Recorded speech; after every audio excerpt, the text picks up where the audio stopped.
All right, we got some oh Maisie, it's finally over for Johnny Somali, bro. I ain't gonna lie, that homie a menace, bro. Isn't he not even a homie? That is a menace, bro. Whatever happens, bro, the way you've been terrorizing motherfuckers, deserved, bro. No cap, no cap.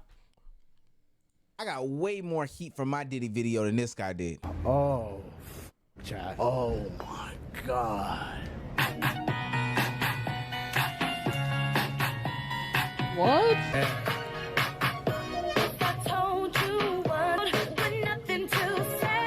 What?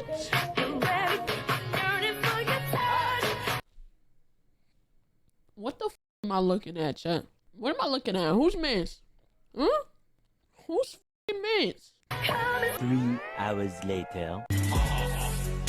Has been banned from leaving. Wait. Kickstreamer Johnny Somali has been banned from leaving South Korea and faces prison sentence over 10 years. Deserved.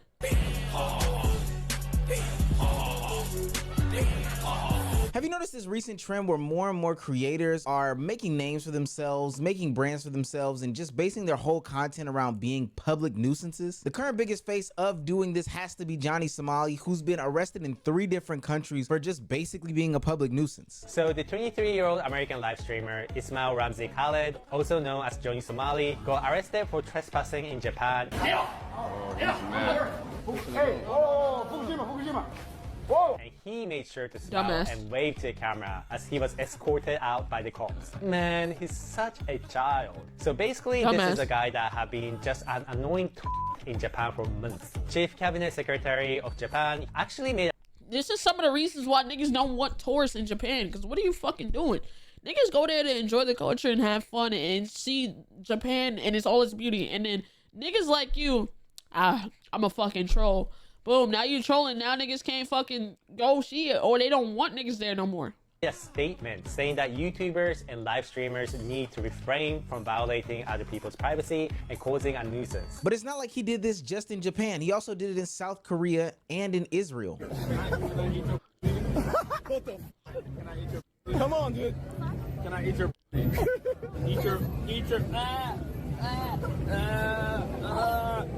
like that? Oh my God! Oh, something wrong with this, bro. Yo. Oh my! Yo, Gino. Oh, you a bad. I swear to God. You a bad. I'll take you to dinner. I swear to God. I'll change your life. I'll change your life, baby. Nigga said I'll change your life. Nigga, I'm looking at the top. You got 7 subs, bro.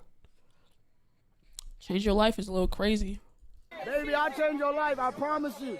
You a bad right here. Father was right to say you should never have kids. Your father was right. Your father was right. Oh. Call the police, stupid. Stupid. I didn't drink here. Are you dumb? Anonymous said 5.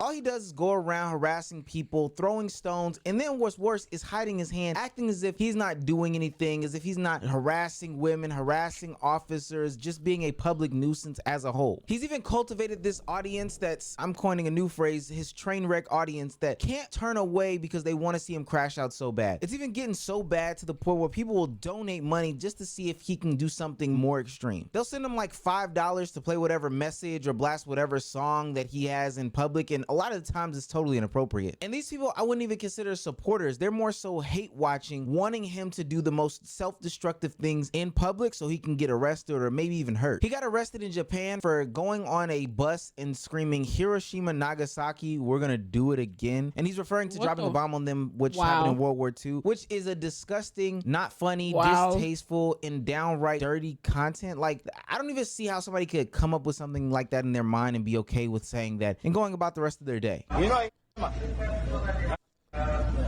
know why you do this? Here, Nagasaki. Yes, man. Yes, Hiroshima. What do you mean? Where you from? You know where I'm from? I ain't finna kick that nigga I'm ass. from America. You're from America? Yes. So am I. You're from America. Yeah, you're being obnoxious. You know what we do to you? What do you do? We will do again. Do what? Get like again. You understand? Do you think I'm Japanese? Where are you from? I'm from America.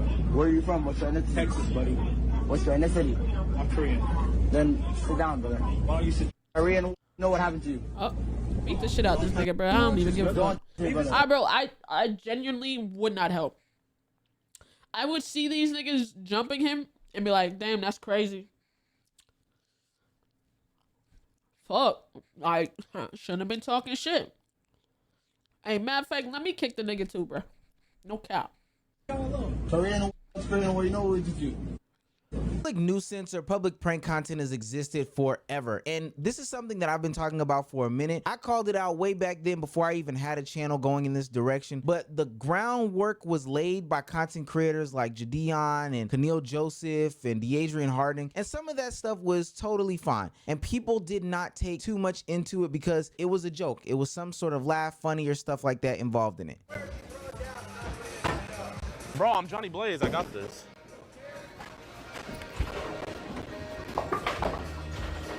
What the fuck did he throw? Is that a watermelon? I just rolled a gutter ball. Can I go get my watermelon? The watermelon that he has? No, I had another one. It was FDA approved. It was FDA approved.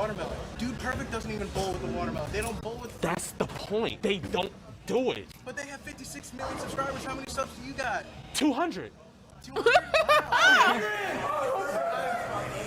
Would you even be able to get out now, man? There's chicken wings and ranch up here all the time. He's dragging us down, bro. I'm just saying, bro. Y'all keep recording like it's funny. Stop playing. No, he has a disability where he has the whole camera. Stop, man. No, don't take. He has a disability. He has a Oh disability my where he has God. the whole camera. I got to go. He has a disability. You can't touch him. I will take it. He has a disability. I will You can't touch him, sir. No, he has a disability. Listen, he has a disability. Like he's recording. Oh no, he has a disability where he has to hold it. This is my second time getting pressed off the cooler. This is my second time. But eventually, even their harmless acts became harmful, and this is why people like Jadeon stepped away from the whole scene. I did a lot of crazy stuff in my videos, but the one thing I think that haunts me the most is one of my most popular pranks was whenever I snuck into the Gatorade HQ and I deceived the security guards and lied and said that I was working there and that I was part of the commercial team. And I got the prank done, got millions of views off of it, so many people giving me props. But what a lot of you guys don't know is 3 people lost their jobs because of me. Because I lied and was saying that I worked there, I got 3 security officers fired. Damn. That had been working there for I remember years. that. All because I wanted to play a practical joke. All because I wanted to entertain you guys. And that's evil.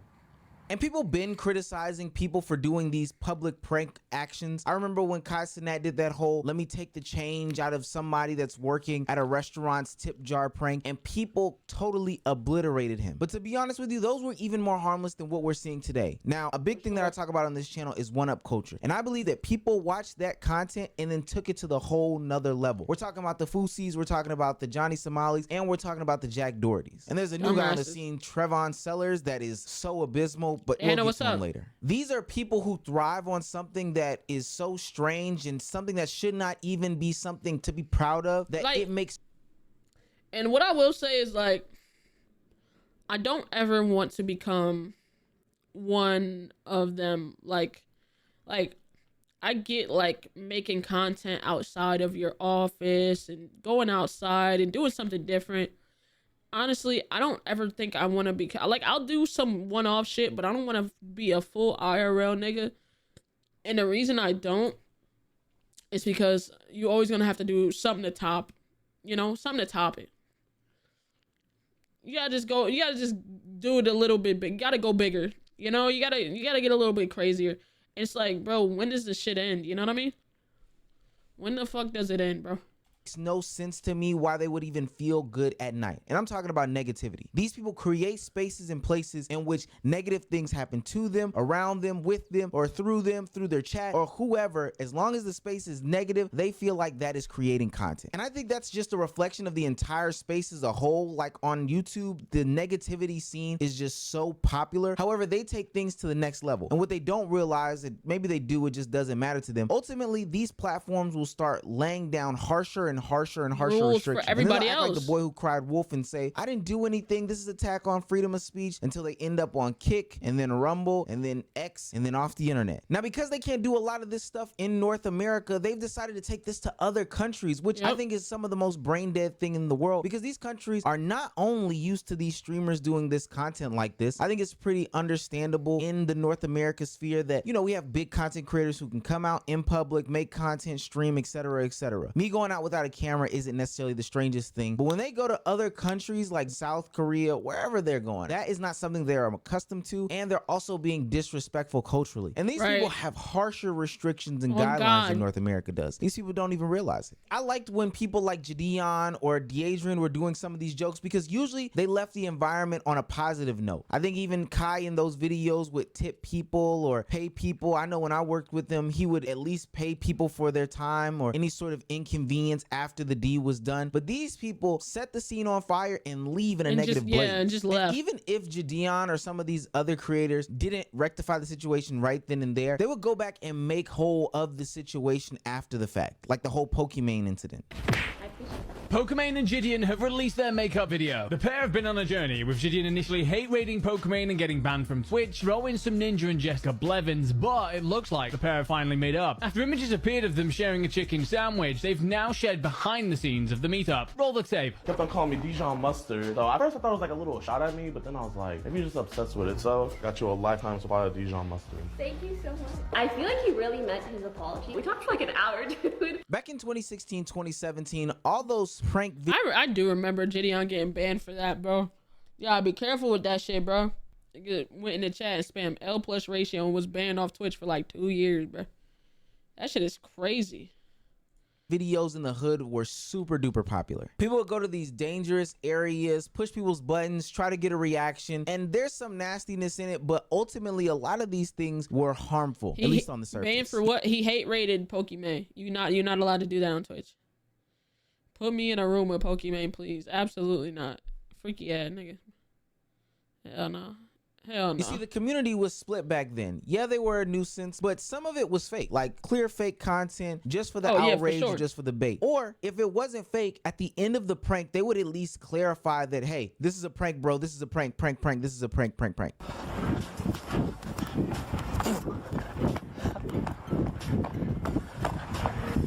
I'm just kidding, bro. We're doing a prank. Don't play like that, bro. Why, you were just doing a joke. Now again, I didn't like any of that content back then. There's so many underlying problems with this. The whole narrative of the hood. The thing is, you just never know how someone is going to react, though. Like deadass, you never know how someone is going to react to what you did to them.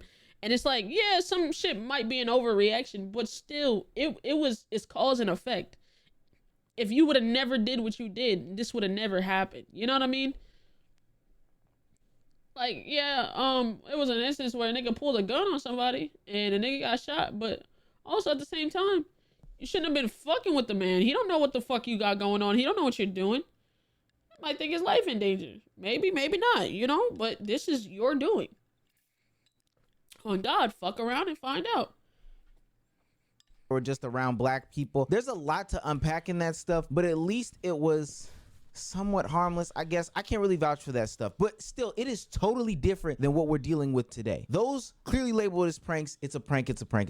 Today, they don't even say stuff like that. Another problem is that a lot of this content is fake. See, back in the day, Fusi used to do a lot of real pranks and stuff, but now this is seeming to be manufactured content. This is clip farming taken to the highest level. Now, the problem lies within the audience in this regard is because a couple of things. We watch it, we consume it, we talk about it, and it keeps the content flowing, and it keeps people thinking that this is the way to go. It keeps them monetized, it keeps them in business. But also with the audience, they then try to replicate that if they're going to be the next greatest YouTuber on on the scene, next biggest on the block. But the sad part is everybody can't differentiate when somebody is clip farming, so it doesn't end up being the best result. And I know that I play a part in the conversation of what content is talked about, what content is made, but to be honest with you, these guys are losers. And I want people to know that these guys are losers. These are the people that you should look out for, avoid at all costs, block, mute, whatever you need to do on social media, and don't get caught up in the clip farming, especially when they make attacks on different ethnic backgrounds, different genders, different minorities,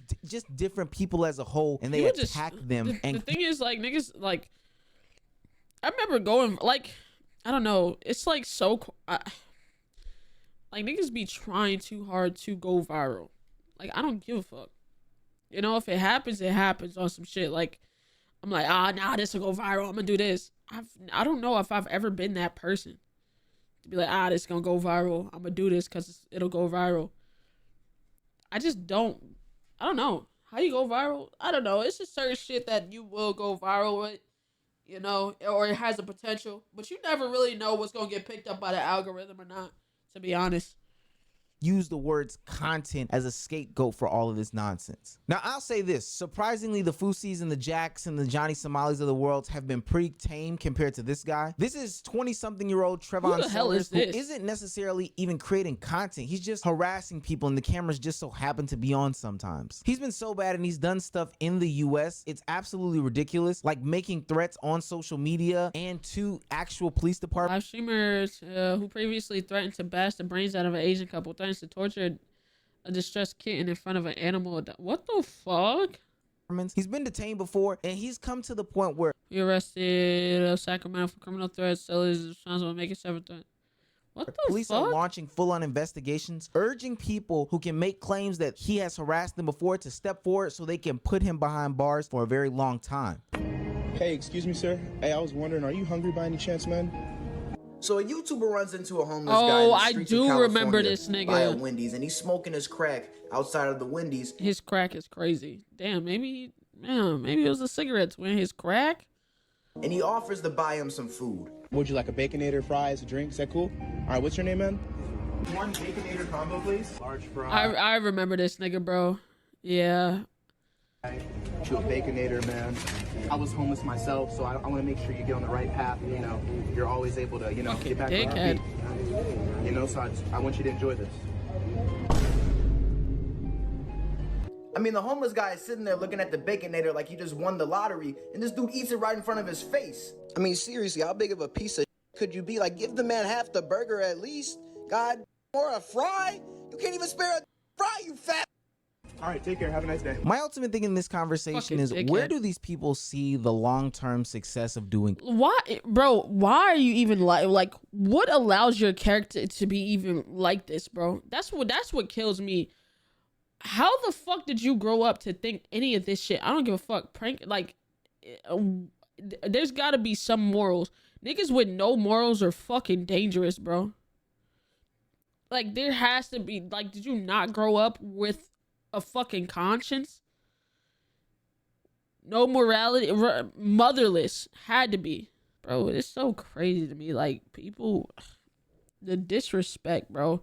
Like, I'm never gonna openly disrespect someone and just be a dickhead for some fucking views. That's fucking insane to me. That shit is crazy. Content like this. I know we talk about digital footprint, but this is about building a business, and even businesses have projections as to what the long-term future and horizons are going to be. You're not going to be making pranks until you're 30 years old, or you'll look like Fusi, and we know how he's doing. You'll be deplatformed from all these platforms that don't want to put up with you. You're only going to make the laws and restrictions about filming and recording in public even harder for everybody else. Then once you're forced to do stuff inside, you can only do so much harassing or calling on people from inside your home. What do you think the long-term strategy of this is? I think this is an indication of what society really values, and it looks like clicks and likes are drawing a massive audience. YouTube isn't platforming this stuff. Like, they're not monetizing it. At least they might let you put the video up, but you're not getting any monetization from this. You're not making no money from that shit on YouTube, bro. And even if you do somehow find a way to squeeze, the only way niggas will make money from shit like that is probably Kick. And Kick is getting a lot more stricter. Shout out to Kick. Rumble and fucking X, because Twitter's a fucking shit show right now.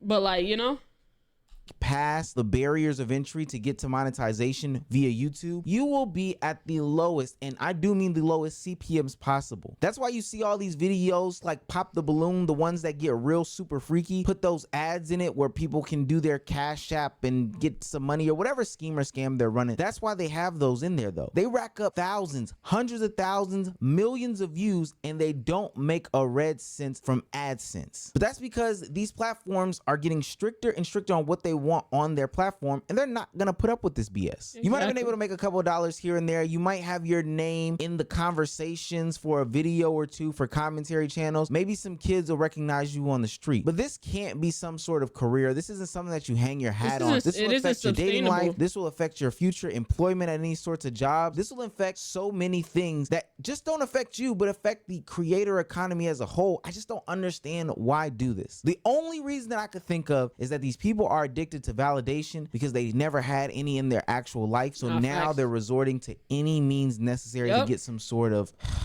likes or conversation about it. At this point, I'm seriously sick of talking about it. I don't even necessarily know how to end this video besides something that you probably already know. Don't platform these people. I feel like social media should be studied for some sort of like mental illness or something like that.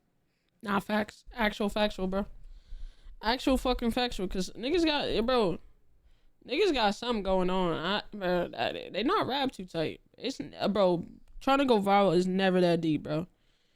Like, the bills can't be that high, bro. On God. On fucking God.